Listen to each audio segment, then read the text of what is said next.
Okay, here we go. We are back, folks. All right, so I am recording today's lecture because I've got. I'll wait.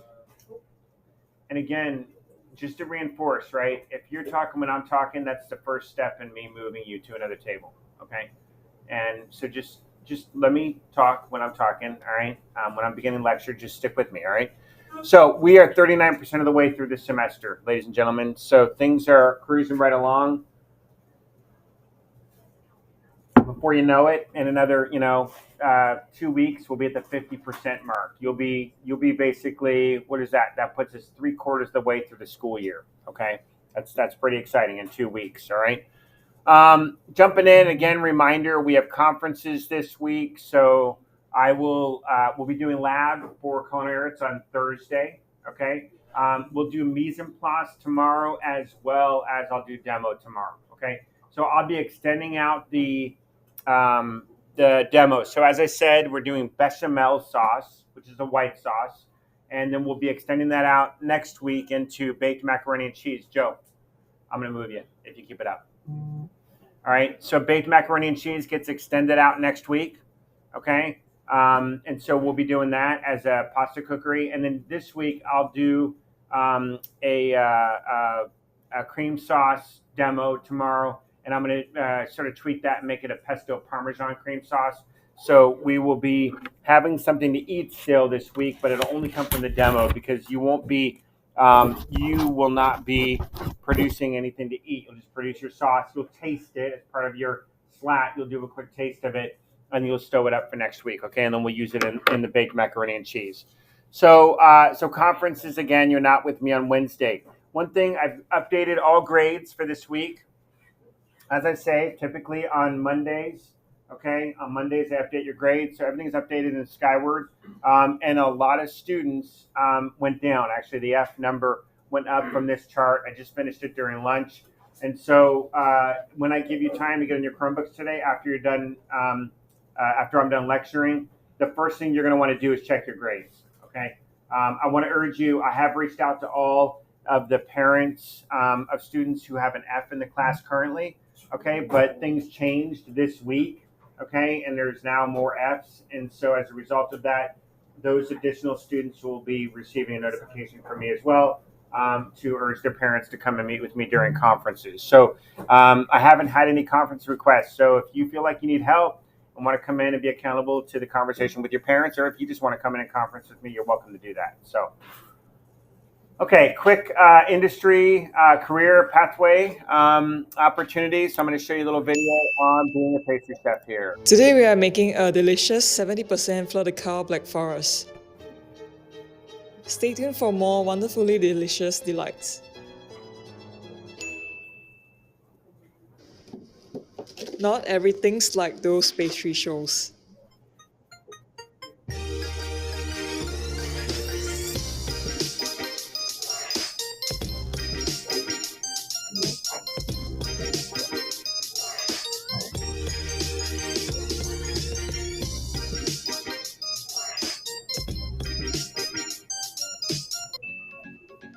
I believe most pastry chef, we need to come up with like a lot of new interesting menu, educate our staff with good hygiene.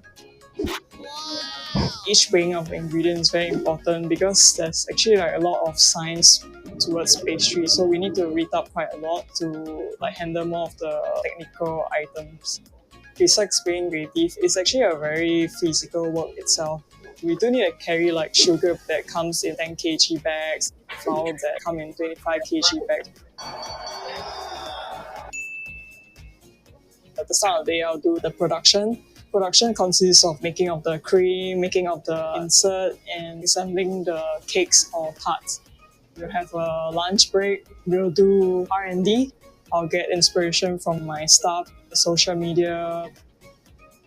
We'll do like a service when it's busy.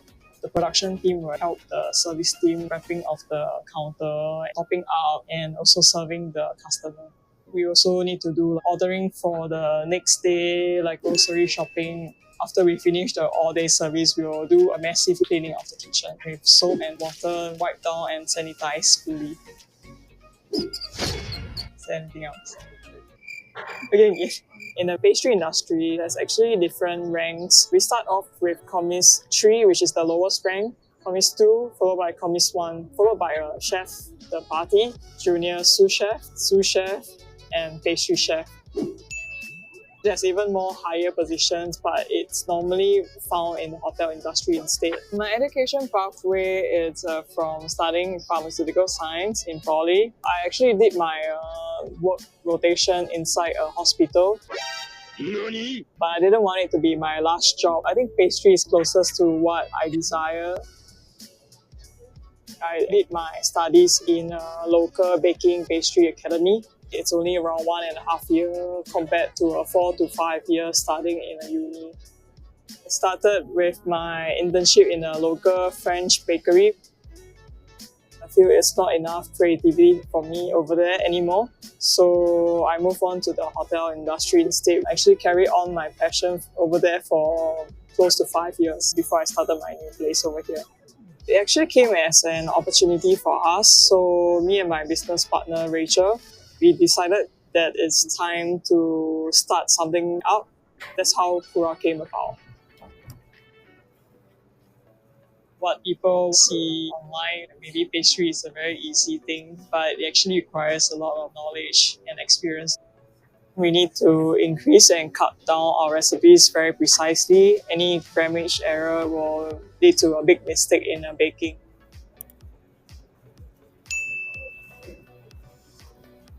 Attitude is very, very important. No matter how harsh the chef scold you, just don't take it too personally. We always teach our staff to be nice to all customers. They also have to be very firm at the same time when they are right. This industry is very rough. You must take a lot of things like with a pinch of salt. Just persevere, be adventurous, and be creative.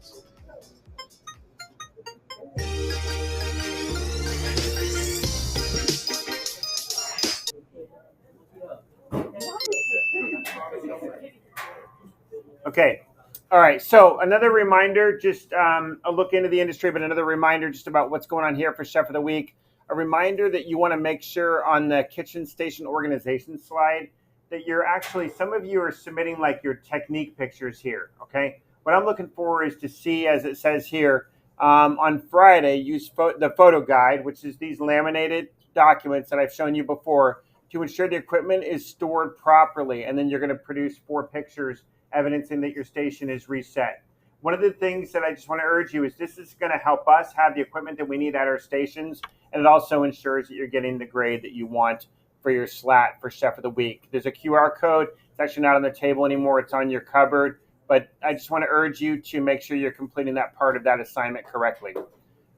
Okay, let's talk about our learning target for this week. We will learn and apply basic sauce making techniques. All right, so moving along. Okay, we've got a lab this week. Again, as I said, we're doing bechamel for the week, which is a mother sauce. I'm going to talk about that in just a moment. Then we've got our roux. We've got 2 different roux assignments. One is how to make bechamel, and the other one is how to make a roux. The roux is the thickening agent, okay, what we use to thicken the sauce. It's a 1-to-1 ratio, whether it be 2 ounces of butter and 2 ounces of flour, or 1 tablespoon of butter or 1 tablespoon of flour. It's a 1-to-1 ratio, no matter how you measure it, of fat to flour, okay? So we'll talk about the roux. So in terms of sauces, okay, you've got 5 mother sauces, but a sauce, what it's doing is bringing flavor to a dish and bringing moisture to a dish, okay? And it helps sort of bring things together. I made a chicken mole this weekend, a red mole. And I mean, just a phenomenal sauce to complement the braised chicken legs. And so it brings in flavor profile and moisture is the 2 primary attributes. The other thing that you want to remember is that there's a primary area or classification, Braden, okay, of sauces.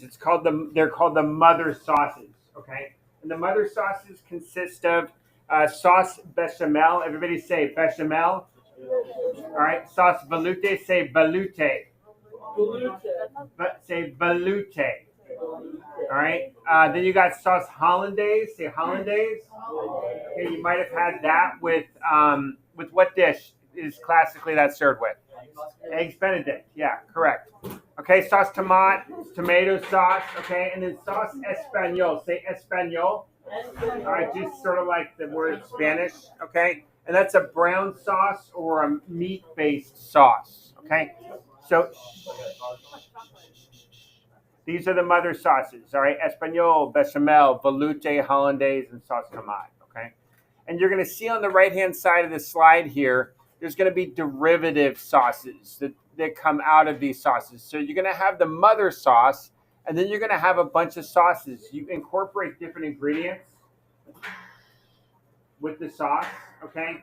And the outcome, Sam, is a derivative sauce. So if we take the bechamel sauce and we add pesto and Parmesan to it, I'm going to end up with a pesto Parmesan cream sauce. So you add Parmesan cheese, you're going to end up with like a Mornay sauce or an Alfredo sauce, okay? Depending on the ingredients that are in it, okay, and the type of cheese you're using, okay? So we're going to do next week, we're going to incorporate cheese, Worcestershire mustard to it, and we're going to make a cheese sauce, okay? That's going to complement our baked macaroni and cheese. So the derivative sauces, okay, are just simply the addition of more ingredients, okay, to make it a unique sauce, okay? The classical sauces are the mother sauces. Then you have contemporary sauces, which I'll talk about in a minute. Heat regulation is super important, okay? The reason why heat regulation is so important is because if you burn a sauce or even a soup or a stock in the preparation process, that burn transfers to the whole liquid. There's no recovering, there's no turning back, there's no reusing that particular stock or sauce that you burn. So it's really important to regulate the heat. When you are cooking a sauce down, what is coming out of that pot, Violet? If you're cooking something down, what's coming out?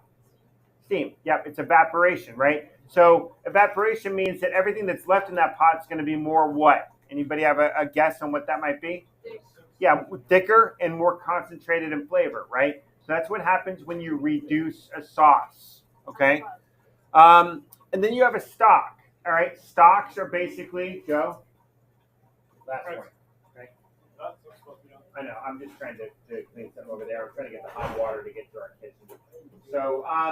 So basically a stock is an infusion of meat, all right, based products like bones, okay, and aromatics and vegetables. The vegetables are going to be typically the standard vegetable is a carrot, celery, and onion combination called mirepoix, okay? And then you have aromatics like black peppercorns, parsley stems, thyme that are in the stock as well to give it flavor, okay? So a stock serves as a base to the mother sauces, okay? But in this case, like the hollandaise sauce, the bechamel and veloute, they don't have, veloute is made up of stock, bechamel is made up of milk. They're the same type of sauce, but one's based with stock and one's based with milk, okay?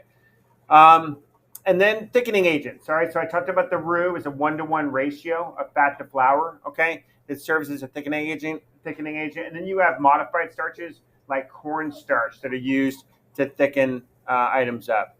Modern sauces or contemporary sauces consist of like gochujang, all right, Korean chili paste, which is really popular right now, balsamic reduction, broths, purees, mustard, barbecue sauce, Worcestershire sauce, different types of mayonnaise and flavored type of condiments that are out there. Ketchup, pesto are all examples of modern day sauces, okay, that are a little bit different than the traditional mother sauces. All right, I'm going to walk you through a quick video here, okay, and then I'm going to talk you through just thickening agents really quickly, talk you through a tomato sauce that's more modern in nature, and then we're going to wrap up, and I'm going to give you time to work on Ruby. So here we go. Before the rush of happy customers, and the yard looks great, you started your journey here. Because this is more than a machine. It's the launch pad for your next big thing. Whatever that may be. Bobcat, one tough animal.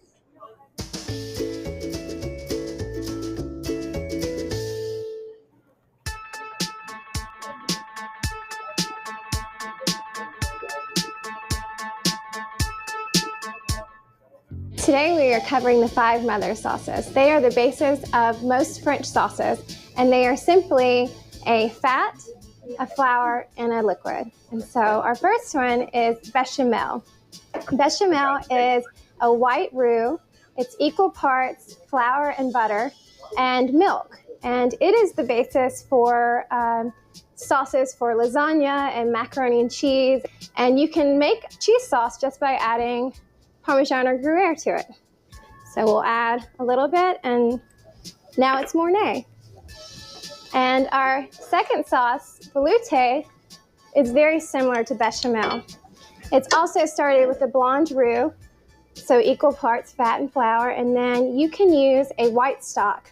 It can be chicken, fish, or vegetable as long as the bones haven't been roasted. Third, we have espagnole.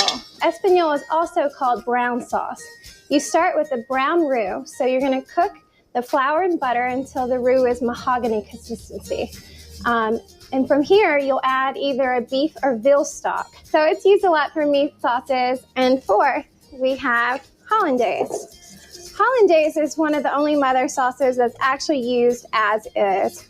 Hollandaise is thickened with egg yolks. So it's egg yolks and clarified butter, and then it's finished with lemon. The butter is clarified by cooking it and skimming off all the milk fats. You can change hollandaise to béarnaise by adding chervil, tarragon, and shallots to it. So we'll just add that in. And béarnaise is used a lot on steaks, asparagus.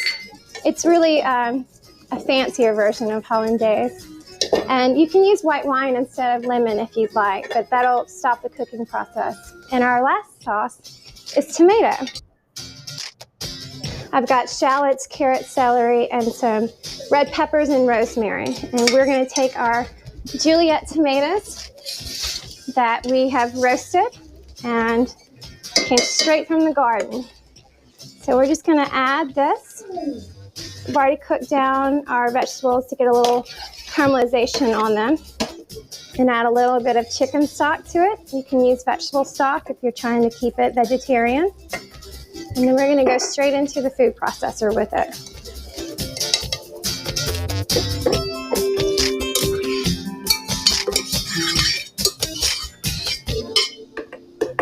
All right. Tomato is probably the sauce you're most familiar with.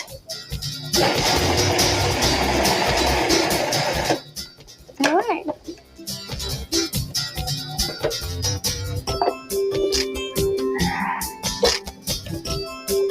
You can add a little heavy cream if you like, but I just think it needs a little salt. And now you have your basics for your mother sauces.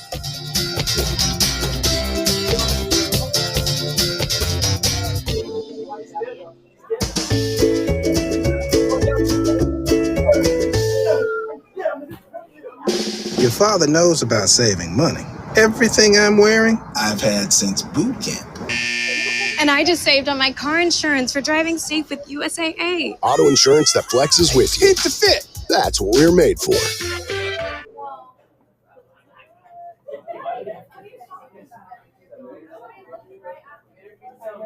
I want a Porsche. Old Spice Swagger.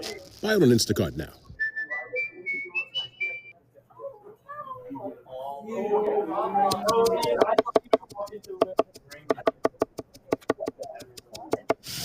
Sorry.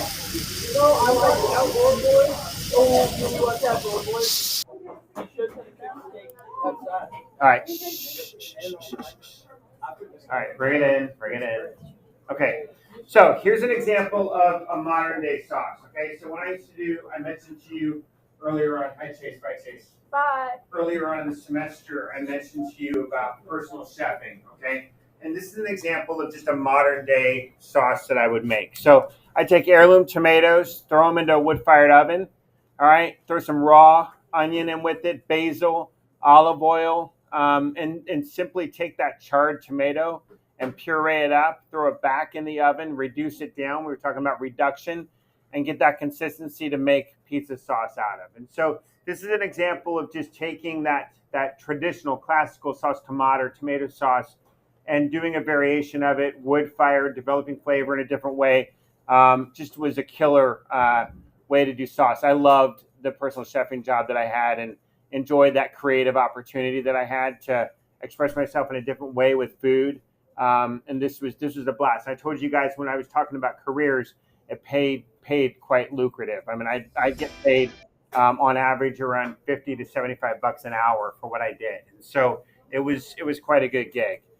All right, let's talk. I'm going to wrap up with modified starches and roux. All right, so I'm going to talk about that for just a moment, and then I'm going to give you time to work on Ruby. So I'm going to talk first about how to use a modified starch. So when you make a sauce, okay, listen. When you make a sauce, it's important to understand that in that reduction process, sometimes you'll achieve flavor before you achieve consistency, and sometimes you get the consistency before you get the flavor. So if you get the consistency before you get the flavor, you're going to have to add other ingredients to boost the flavor of that sauce. If you get the flavor first, then you're going to need to thicken it because it's going to be too runny to be a sauce. So a modified starch like a cornstarch slurry is a really good way to do that. Watch the screen it's supposed to do.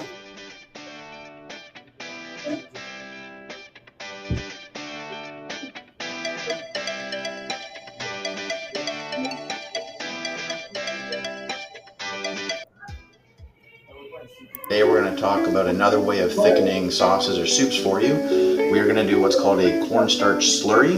It is an easy way for a last minute situation when you might think you don't have enough thickening agent. What we're going to do is very important that when you have your cornstarch, you don't just pour it into a boiling liquid, because what will happen is that this will actually bead up and you'll have little bits of white pellets almost into your sauce. So what we're going to do is we're going to take a little bit of cornstarch and put it into a bowl. And then what we're going to do is we're going to add a little bit of the boiling liquid. Right here we just have some beef stock for a demonstration. And we're going to put that in the bowl, put off to the side. We're going to take our whisk and we're just going to start combining all that cornstarch into a paste. And then we can add some more liquid. And then we're just going to pour this into the liquid.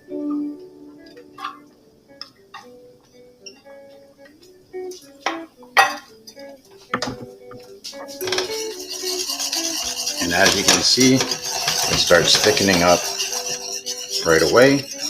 So there you have it. That's your cornstarch slurry. So if you ever... That's the quickest way to really get the right consistency. Like the mole the other night that I made, the flavor was there, the spice, seasoning, everything was there, but the consistency wasn't. So I just hit it with a little bit of cornstarch.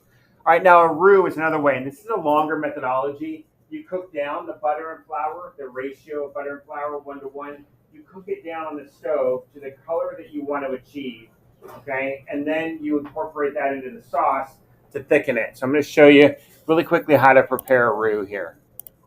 And this is what you're going to be doing for the bechamel this week, all right? A roux is made from equal parts butter or oil and flour, and used to thicken sauces and soups. Let's start with a light roux. Melt your butter over medium-low heat. Add your flour, and stir constantly with a wooden spoon in a figure-8 for even cooking. In 3 to 5 minutes, you'll have a light roux that should puff slightly.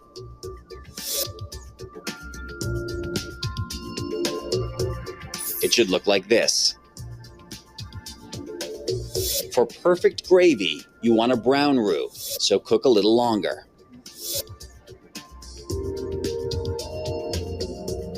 Maybe 6 or 7 minutes. It will smell a little nutty and turn pale brown.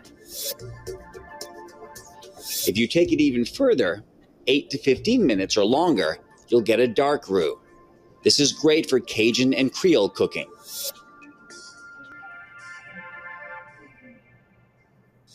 No matter what the color, let it cool slightly before adding a liquid, like stock or milk. Use a whisk to incorporate. And simmer to desired thickness. Mastering roux will add depth, color, and most importantly, flavor to your recipes. All right, those are the two primary thickening agents that are used in a professional kitchen.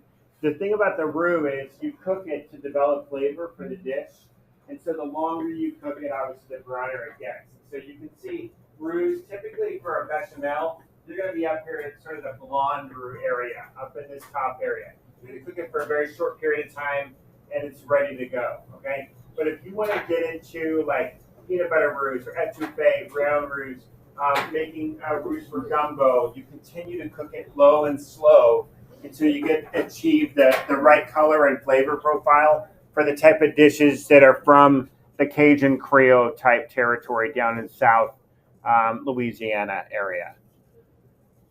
Okay, and then I'm gonna go ahead and release you guys now. I'm gonna play this video in the backdrop, and I want you to go ahead and pull your Chromebooks out, and you're gonna work on your 2 rubies. Okay, we're not spending time socializing only.